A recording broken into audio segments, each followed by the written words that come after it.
I'd like to welcome everybody here today. On behalf of Sakib, Josh, and myself, we're super excited to be hosting this webinar and just really show what Skellig has been doing in the area of lab digitization. We're a systems integrator with over 100 engineers supporting the process automation needs of the life science industry. Our kind of ethos is just enabling the best engineers to do great work. My name is Steve Brannigan. I'm a client advisor, and Josh Blass, senior automation engineer, and Sakib Ahmed, another senior automation engineer. Today, Steve just gave us the introduction about Skellig. I'm going to pass it off in a second to Sakib, who's going to go through the rest of this presentation on what is lab digitization and what are some of the benefits you can look forward to. And then at the end, I'm going to come in and show some examples of what we've done so far. And then we can finish up with some questions. So let's go ahead and get started. Thank you guys for the introductions, and thank you everyone for joining today. So the question that goes thrown around quite often, lab digitization, industry 4.0, there's a lot of buzzwords in the space currently, but oftentimes if you ask like 10 out of 10 people, even in the fashion, 10 different answers, right, as to what that might mean. Here's our version of what we believe, and in simple terms, lab digitization is. It involves getting data out of different equipments and different digital systems so that you can have access to all of your data. If you want to, for example, use some of your data from suitable equipments, you should not have to use the vendor software that kind of locks you down. You should get access to it throughout all of your different digital systems. We could kind of tell you what is involved in lab digitization, right? There's different systems. You guys might have, if you're working in the lab, you know about your LIMS, your ELNs, your NES, LESs.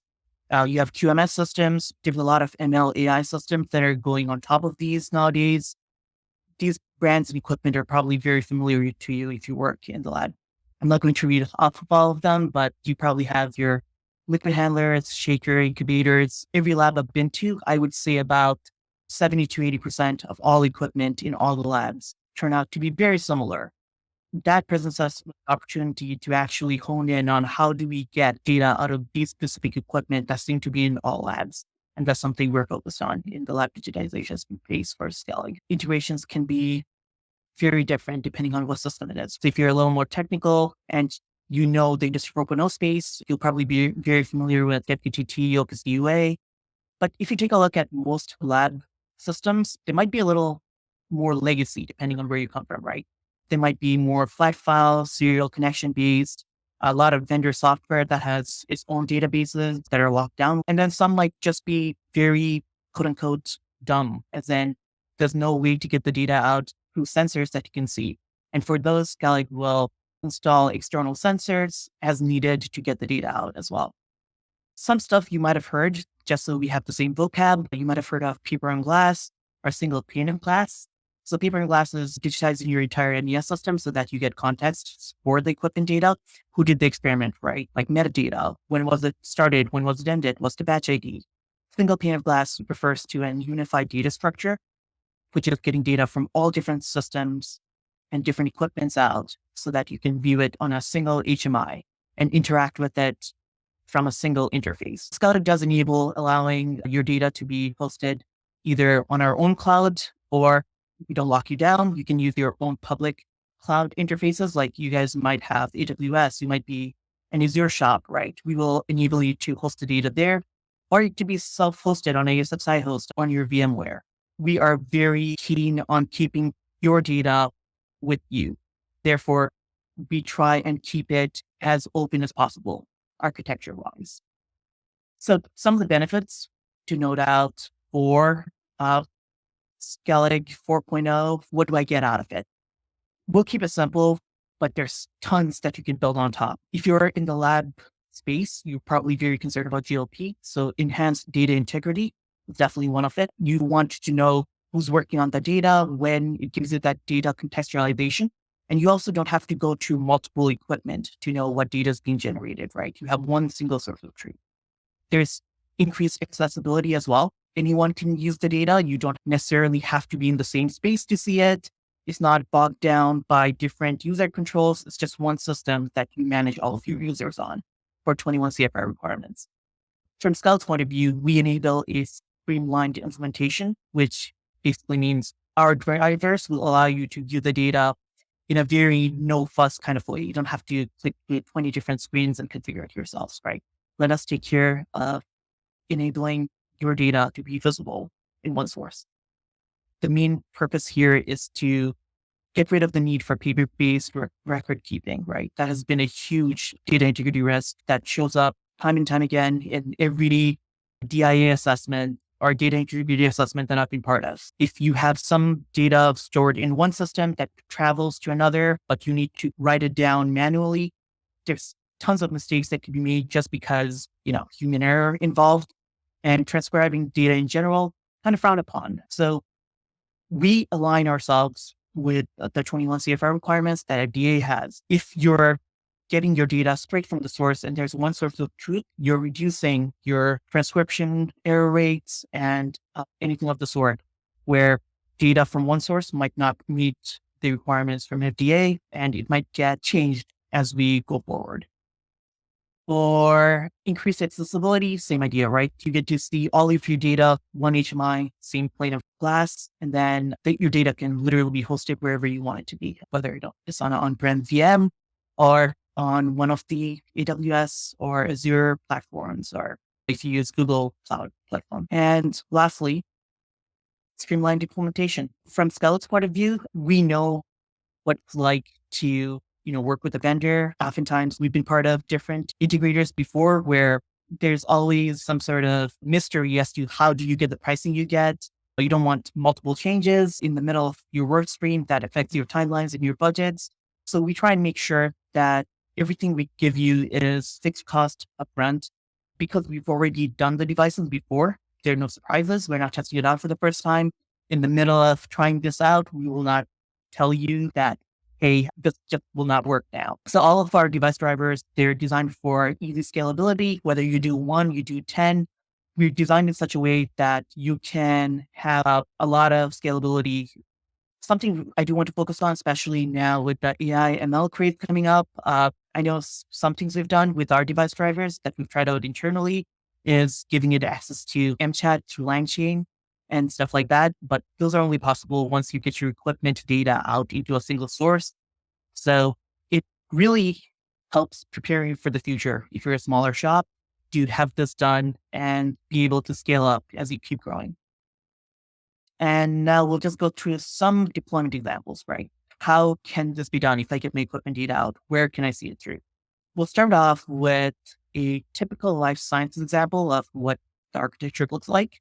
You typically have your shop floor, you have your business network, and then there's some DMZ, right? Our UNS, universal namespace, if you will, which is where all of our integrated data can live in your DMZ, which is how it typically is for most life science architectures. You get all of your data from the shop floor and the business network coming in, and we can interchange the data. If you have a shop floor network, we can push data to that. And if you have business networks like ERP system, the same data will be available there as well. If we move to a cloud-based architecture, you'll often see where the UNS can be hosted on the cloud. Similar structure. So we could do some sort of hybrid structure. We could do entirely on the cloud, or if you want, we can also do entirely on-prem. The whole idea being you don't have to change your entire architecture to enable digitization in your lab and to be able to grab data from different sources. Something we want to focus on here is this looks like a very messy slide, right? And this is what you're getting in a lot of digital spaces nowadays. A lot of point-to-point integrations between a ton of different systems. The burden it takes for us to do this in terms of resources, time, it grows exponentially, right? Let's say you have your data history and you're connecting a couple of equipments. You might connect them again to a LIMS system. You might connect them again to your vendor system. Every time you connect, you're looking at different projects. You're looking at more cost. You're looking at different resources being tied up in there. What we would really like to do is get all of that data integrated to your digital system so that all of your digital systems can tie into it in a seamless way without doing point to point every time. how we typically do it is if you go with our Industry 4.0 solution, you're just starting off, this would be a recommended way of going to it. Use a central data broker, right? Whether it be based on MQTT, any other protocol that you would prefer. And this could move with time, right? Because the industry is evolving so fast. But the idea here really is that you take data from a lot of different sources, and whether it be through conglomerating it through a middleware or just grabbing data directly from it to your data broker, you should be able to access all of your data with one single source to a pub/sub model. And all of your different digital systems can subscribe to whatever data they're looking for. Now, a lot of us in the life sciences space know that this is impossible in one day, right? Usually you take steps in between, and you could use other systems as your central data source as well. Something else we'll often notice is a lot of clients would like to connect everything to one historian. You can have all of your data and you don't care about how many tags there are. There's definitely some reservations as to doing it this way as well. If any of you guys are PySMEs, you'll probably realize we'll take interface nodes 1 to 300, right? If you really had a dedicated 4.0 solution, the way we would usually prefer this is done is connect all of your different systems in your areas through limbs. We grab all of that data into our UNS. And then as stuff changes in one system, we can react to it on another system, which really enables you to do end-to-end automation from all of your systems. You have a CDS and there's Chameleon data coming in.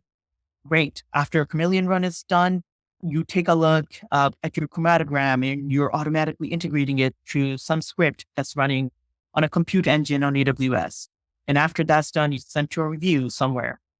And all of that data can eventually go to your cloud or an AI ML engine to take a look at whether it matches other runs you've done. So there's definitely a very evolved concept here of being able to do end-to-end from something being experimented on through an ELN, going all the way to your technical development and what data you get out of that to scale up, and towards the analytical side as well, and getting all of that data into one pane.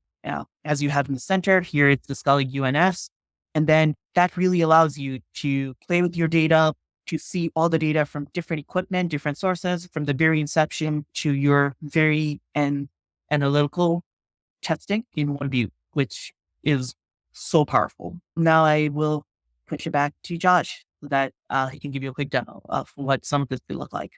Thanks, Sakib and Steve so far for presenting everything. What I'm going to show everyone now is a demo we put together through 4 different customers, and we took all of the functionality, brought it together to show different things to help give you ideas of what our lab digitization solutions really can do. We've talked a lot about getting all the equipment connected to a single source so we can get all of that data published up and collected into your enterprise so it can be fed into AI ML, your data historians, your ERP systems and whatnot. But another big part too is being able to visualize that data for those lab users or the scientists, so they don't have to go into the lab to see their data live. They can just get it from a nice interface like what I'm showing on the screen right now. In this particular example, it's running the ignition system in the background by inductive automation. This is a view of what a plant might look like.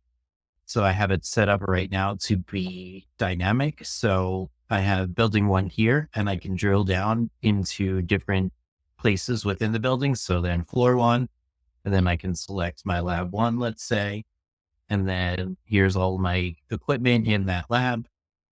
I can select it.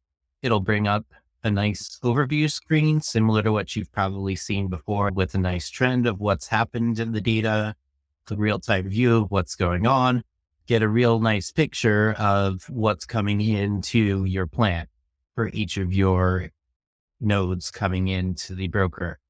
The point of this kind of screen right here is to be able to see for this specific node, the specific alarms that have happened to it, the specific alarm events that have happened historically for this. So you can go back and see in history, all of the different alarm acknowledgements, the actives, the clears, if we keep going back and forth.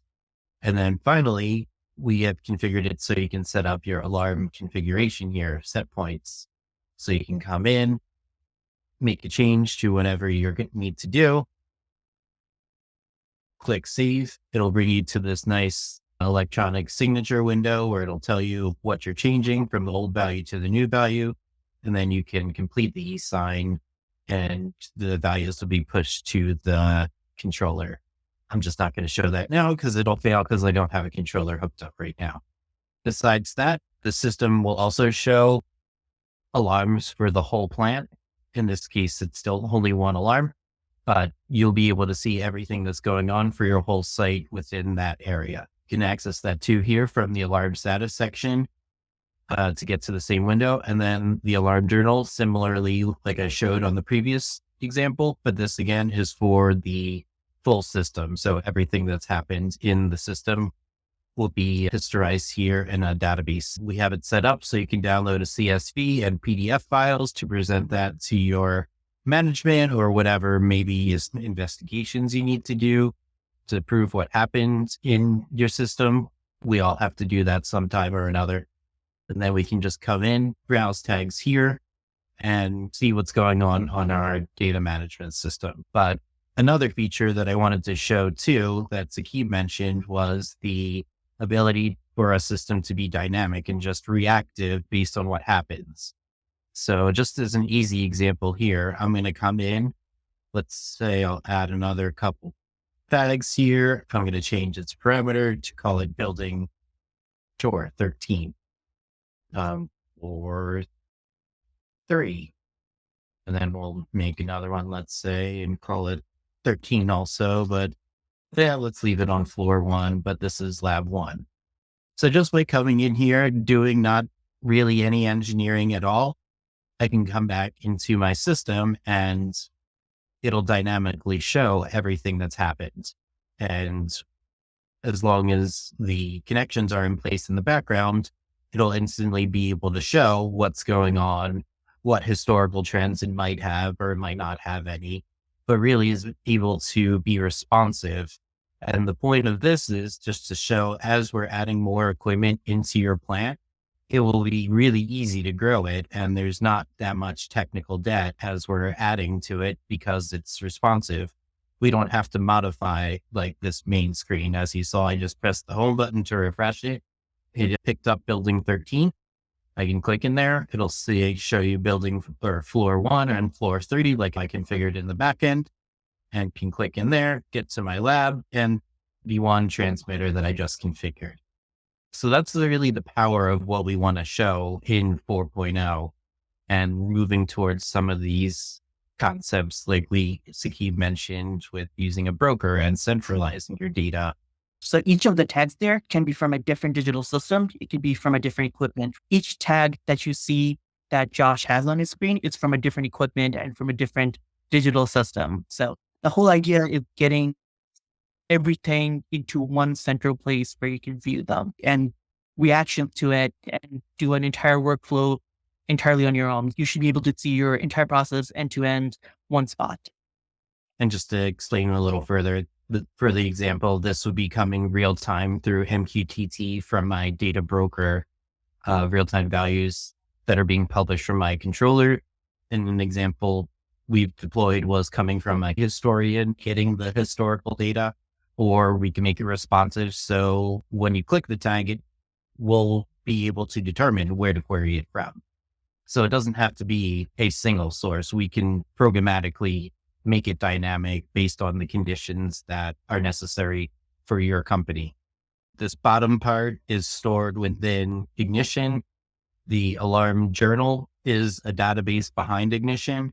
And then these are just really worse changing the tag configurations when we're making these set point changes. And then when completion of the e-signature, we're going to a different database to store all the audit trail entries.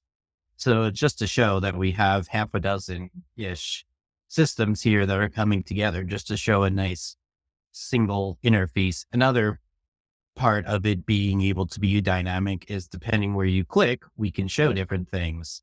So I've been showing here, you can look at different tag values, but let's say you need to get to your forms to do a cleaning entry for a lab really quick, and that's something you need your users to get to. We could have it set up in the tree that it's already pre-populated here, that it'll populate lab 1 for the room number and any other information necessary to enable your operators or end users to come in, do what they need to do easily and not have to figure out the system. Again, they can fill it out here, put in a room number, decide whatever these values they want are, store it. Save. Fires next week. We did this earlier today, maybe at 10.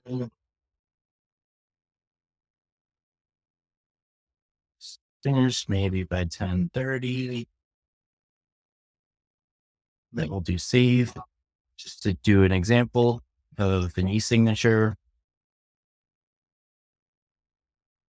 And then that'll come in and save another form in my entry here. So I can click on it and pick everything up. Another part too is just to show that we can create a PDF version of the form as well to print out and attach to whatever batch records you might need or other paper records. And the point of it is to have a system that we can add in these digital records so you can start maintaining that data integrity and enhanced accessibility to the data. But that doesn't mean you need to change your SOPs. The operators can still follow the same process and come in and do what they need to do and fill it out just digitally instead of on paper. So that means it's no time for the organization to change the process besides where to access it. Very little retraining for the operators, but a massive increase in the data accessibility to the organization. And really the point we're trying to get to is we want to get and collect everything. We believe that it all should be at your broker and it should all be accessible. You don't know what data you'll need tomorrow. You might realize that your bioreactor has a tag that you're not historizing today and you need to do an investigation and it's already there or it's already historized. So it's really just changing the mindset too, thinking on a per tag basis to just let's collect everything and let's let AI and ML really do what they do best and look at everything holistically to provide their benefits. That's it for the demo. I do see we have some questions. I think the first question is, what would the process be to get a cost estimate? And what is the average cost estimate? There's a contact form on the website you can use. What we'll need is your equipment list of what you'd be interested in integrating to your network. We'll take that, do an evaluation and see the drivers we have already available to use for your equipment, and then provide that cost breakdown to you. Depending on the driver necessary to integrate the equipment, and it's split up between simple, medium, and complex, like we had earlier on the slides. We really want it to be a off-the-shelf solution. Feel free to reach out just so we can get an idea of what your lab looks like, because it is very specific to the lab, what equipment you have. But we would definitely be very interested in helping you out to get a cost estimate. There was also another question about, can we connect lab equipment from different buildings? Absolutely. You definitely can. I have another question that says, can you mention an example of how you could handle ERP UNS integration? It would really depend on your ERP system and what other digital systems are connected to it. There's so many variations of it. I've done one where it was SAP S/4HANA, and there's different ways that you can get events out of SAP, and some of them have MQTT connectors as well. So if you're using an MQTT broker as your UNS backbone, that's one way you could do it. There's just so many different ways to slice and dice it, with each having their own pros and cons. We would really love to get your use case and your digital systems. We want to make sure we tailor the solution to you. we don't want to offer a prepackaged solution because we know it's not going to work between client A and client B. Everyone has their unique SOPs and procedures and business needs and business organizations, how they're set up. So it's really hard to have a one size fit all solution. On the equipment side, we see the same equipment so often. It's very easy to know what equipment data I can get to your digital systems, but on the digital system side, what are you trying to connect your ERP to? What else is your UNS connected to? Those definitely make a difference as to what our answer will be. But I haven't run across an ERP system yet that we couldn't integrate. It is very possible. You need a little more details as to your ERP system and your other digital systems involved. Just to take a quick step back for a sec to the other question from connecting for different buildings. I just brought up the PowerPoint again to show that really it could be any number of buildings, areas, however you want to slice and dice everything, we can make it happen. In the project that I've done most recently, we set up where it was per building per floor. So each Epic had a building installed per floor of the building. So floor 1 had an Epic, floor 2 had an Epic, and floor 3 had an Epic. And there are multiple buildings within the campus. So each data connection on the floor to be centralized to that Groove Epic in that area. And then that Groove Epic in that area would send it to the central UNS MQTT broker for the site. So the beauty of MQTT and publishing is it's really doesn't care what size it is. You can publish one thing or you can publish thousands and millions of things. And as long as you have the great compute power to handle it, you're good to go. There's no tag limitation or technical limitation. The only thing we have to be a little concerned about with different buildings, depending on how far it is. I think really the question was different sites across the world, especially with real-time data, depending on how fast you want it. Different geographical locations can be a bit of a challenge as to if you want it on a per millisecond basis or per second basis, you might get a bit of lag. But there are a lot of ways that we can actually overcome them, including caching on the edge. We could try and make sure that your actual place where you're storing all the data is somewhere in the middle. It really depends on the per specific strategy, but we have done multiple sites across the world as well. And it is definitely possible. And with looking at the current globalization climate, with data being produced all over the world that you use centrally to make decisions, it's becoming more and more important to do that as well. Thank you for the question. Another question we get pretty often, how do you historize data that's going to a broker? And oftentimes it's just connecting a historian as just another node to your entire UNS so that UNS can write to a historian. So you can use, for example, a trigger based on something that happened. Did something happen yesterday? And if it did, do this, right? So you can base your workflows on historical data as well. Josh, I just want to highlight there as well is that we've done white papers on Industry 4.0 and we just released one on lab digitization. And Pranendu Saptarshi put this together. It's a really good document. I feel if you found today interesting, I think the white paper would be advantageous just to solidify what we've said today, what's going on, what are the issues, how we're resolving it, what are the options. So just something to keep an eye out. There are the white papers on our webpage. Yep. And we have more coming in the pipeline related to lab digitization and as well as other topics. So definitely keep an eye on it. I'd also encourage people, like sometimes there's important equipment that you want to get data of, but you've been told before you can't. Feel free to reach out to us. I have had clients be surprised by what data they can get out of a particular equipment when they didn't think it was possible at all. So if that's where you're currently at, you're like, oh, this cannot be done. I've already looked at it. I've had other integrators look at it. Please feel free to reach out. More often than not, we can surprise you. Thanks everyone for joining and listening to us talk about lab digitization. I hope you learned something and definitely feel free to reach out to any one of us today that presented or anyone else at Skellig, and they'll be sure to help you get connected with us or whatever other resources you might need to get your lab digitization project going. Thanks again and see you all later.